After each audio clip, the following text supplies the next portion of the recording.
Kottiyam police സ്റ്റേഷനിൽ പ്രതിയെ പിടിക്കാൻ പോയ പോലീസുകാരെ ആക്രമിച്ചു. ഉമയനെല്ലൂർ കുന്നുംപുറത്ത് വീട് ബിജുവിൻ്റെ മകൻ 25 വയസ്സുള്ള ഗോകുലാണ് ആക്രമണം അഴിച്ചുവിട്ടത്. പരിക്കേറ്റ സന്തോഷ് SI സോമരാജ് കൊട്ടിയം സ്വകാര്യ ഹോസ്പിറ്റലിൽ ചികിത്സ തേടി.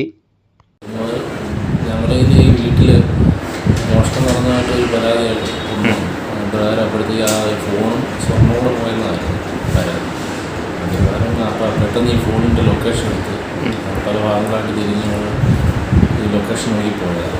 അതൊരു വീട്ടിൻ്റെ ലൊക്കേഷൻ കിട്ടി അടച്ചിട്ടൊരു വീട്.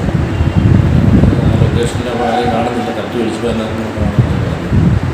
ഇങ്ങനെ ഞങ്ങൾ പോലീസ് ഫോണിലുണ്ടെന്ന കാര്യം എടുക്കാൻ പറഞ്ഞു. അകത്ത് കയറി കൂടി ഞങ്ങൾ കുറേ കൂടെ കയറി ഇപ്പോൾ റൂം അടയ്ക്കാൻ ശ്രമിക്കാൻ കൊണ്ടായിരുന്നു. പിന്നെ അപ്പോഴിട്ട് നമ്മളോട്ട് പിന്നെ എങ്ങനെ പിടിച്ചു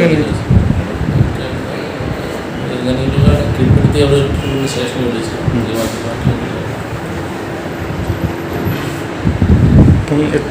ഡോക്ടർ എന്താ പറഞ്ഞു?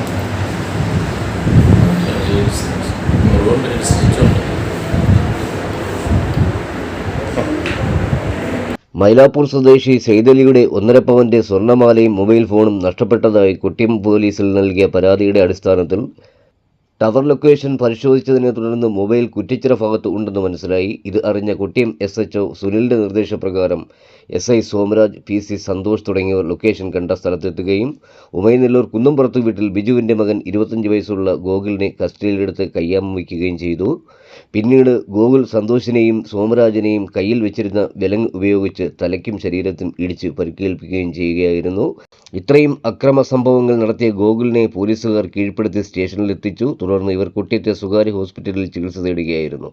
സാരമായ പരിക്കുകൾ ഉള്ള ഇവർ ഹോസ്പിറ്റലിൽ തുടരുകയാണ്. സംഭവം നടന്നത് കുണ്ട്ര പോലീസ് സ്റ്റേഷൻ അതിർത്തി ആയതിനാൽ കുണ്ട്ര SHO രാജേഷ് കൊട്ടിയം സ്റ്റേഷനിൽ എത്തി പ്രതിയെ കസ്റ്റഡിയിലെടുത്തു. വിശദമായ ചോദ്യം ചെയ്തതിനെ തുടർന്ന് കൊലപാതക ശ്രമത്തിന് കേസെടുത്തു. ന്യൂസ് കേരളം 24.